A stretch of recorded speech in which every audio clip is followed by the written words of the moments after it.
ஆண்டவரால் செய்ய முடியுமா என்கிற டவுட்டே வரக்கூடாது. ஹல்லேலூயா. அந்த சந்தேகமே வரக்கூடாது. அவரை குறித்து எல்லாம் இழந்து திரும்ப எல்லாவற்றையும் அப்படியே இருந்ததை விட 2 மடங்காய் பெற்றுக்கொண்ட ஒரு நபர் வேதத்தில் உண்டு. யார் தெரியுமா? யோபு. யோபு, அந்த யோபு தன் அனுபவத்திலிருந்து சொல்லுகிறார், தேவரீர் சகலத்தையும், எல்லாரும் சொல்லுங்க, சகலவற்றை. யோபு 42:2, நீர் சகலத்தையும் செய்ய வல்லவர். சகலத்தையும். ஆண்டவரே, உங்களால முடியாதுன்னு எதுவுமே கிடையாதுப்பா. நீங்க எதையும் செய்வீர். நீர் செய்ய நினைத்தது தடைபடாது. ஆமென். இது யோபு எல்லாம் பெற்றுக்கொண்டு சொல்லவில்லை, அவர் யார் என்பதை அறிந்த பிறகு சொல்லுகிறார்.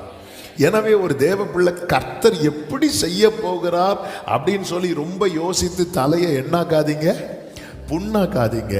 கர்த்தர் செய்வார்னு நம்பி தெரியுங்க. அது எப்படிப்பா நடக்கும்? அதெல்லாம் தெரியாது. தேவனால் கூடாத காரியம் ஒன்றும் இல்லை. எத்தனை பேர் இந்த வார்த்தை அப்படியே இருதயத்திலிருந்து மனப்பூர்வமாய் விசுவாசிக்கிறீங்கன்னு தெரியல. அந்த காலம் எனக்கு வந்து விட்டது. ஆமென். ஹல்லேலூயா. வசனம் நிறைவேறும் காலம். வசனம் நிறைவேறும் காலம். விதைக்க ஒரு காலம் உண்டு, அறுக்க ஒரு காலம் உண்டு. ஆமென். இத்தனை காலம் என் வாழ்க்கையில விதைத்த பல வசனங்கள் அறுவடை செய்கிற காலம்.